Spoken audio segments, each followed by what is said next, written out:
Dans un village reculé, entouré de vastes plaines dorées par le soleil, vivaient Kaya et Sira, deux amies d'enfance inséparables. Depuis toute petite, elles rêvaient d'aventure et se promettaient de toujours se soutenir, peu importe les épreuves. Mais un jour, leur amitié fut mise à l'épreuve d'une façon qu'elles n'auraient jamais imaginée.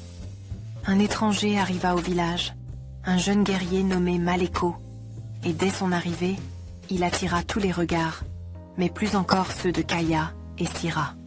D'abord, elles rirent de leur fascination commune pour lui, mais rapidement, leur admiration se transforma en rivalité. Kaya, rusée et intrépide, décida de l'approcher la première, usant de son esprit vif pour capter son attention. Sira, plus douce mais tout aussi déterminée, préféra une approche plus subtile. Peu à peu, leur amitié s'effrita. Les sourires devinrent des regards méfiants, les paroles complices se changèrent en pics empoisonnés. Mais une nuit, tout bascula. Maleko disparut, et on murmura que Karaba l'avait envoûtée.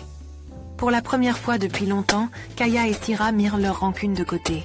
Elles savaient qu'elles devaient retrouver Maleko, non pas par amour, mais parce qu'aucun d'eux ne méritait le sort de Karaba.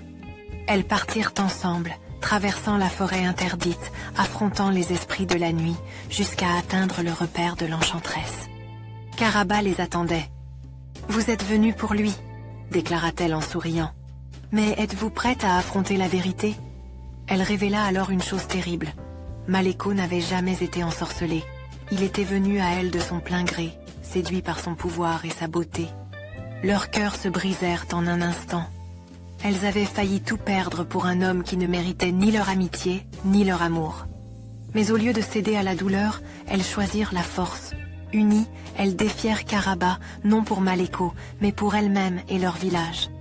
Et cette nuit-là, sous la lueur de la lune, ce ne fut pas l'amour qui triompha, mais l'amitié et la fierté retrouvées. Leur amitié, galvanisée par la trahison, devenait une force inébranlable alors qu'elles faisaient face à l'enchanteresse avec courage. Kaya et Sira unirent leurs forces, invoquant une magie nouvelle, alimentée par leur amitié et leur désir de protéger leur village. Avec un ultime élan, elles déployèrent le pouvoir de leur amitié et une lueur éclatante engloutit Karaba, mettant fin à sa menace. Karaba, vaincue, se dissipa dans les ombres, laissant derrière elle un silence apaisant, et Kaya et Sira réalisèrent qu'elles avaient non seulement sauvé Maleko, mais aussi leur amitié. En sortant de la tanière, elles sentirent la légèreté de leur cœur. Elles savaient qu'elles rentraient chez elles, non seulement en tant qu'amies, mais en tant qu'héroïnes. Leur retour